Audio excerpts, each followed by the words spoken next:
નમસ્કાર, આપ જોઈ રહ્યા છો નેશન પ્લસ ન્યૂઝ. હું છું આપની સાથે હેતર ભગત. આણંદ શહેરમાં મંગલપુરા વિસ્તારમાં અસામાજિક તત્વો બેફામ બન્યા હોય તેવા દ્રશ્યો સામે આવ્યા છે. વર્ષોથી બાકી રહેલા કેટરિંગના બિલના નાણાંની ઉઘરાણી કરવી એક માલિકને ભારે પડી છે.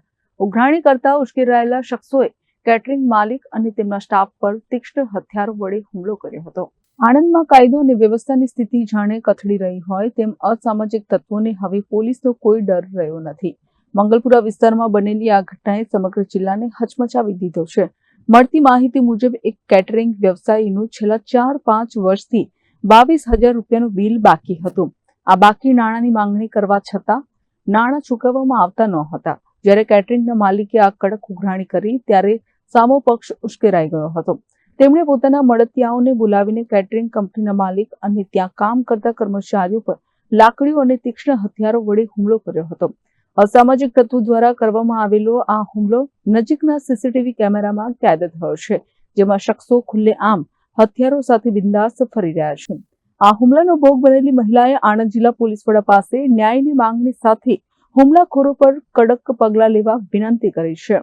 મારા ઘરે રિનોવેશનનું કામ ચાલુ છે.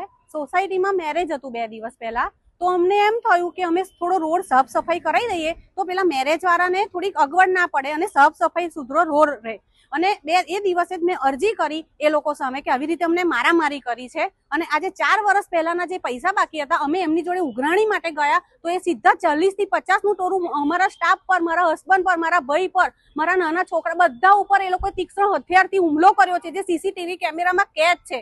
અને હું હર્ષ સંઘવી સાહેબને અને આણંદના એસપી સાહેબને નિમ્ર વિનંતી કરું છું કે અમને અમારો ન્યાય અપાવે. આવી રીતે આવી લુખ્ખાગીરી અમને રોડ ઉપર એમ કહે છે કે અમે તમને બધાને મારી નાખીશું. એટલે આ શું કહ્યું? અમને ન્યાય અપાવો સાહેબ. આણંદથી દિનેશ પટેલની સાથે Hiren Shah, Nation Plus News, Khambhat.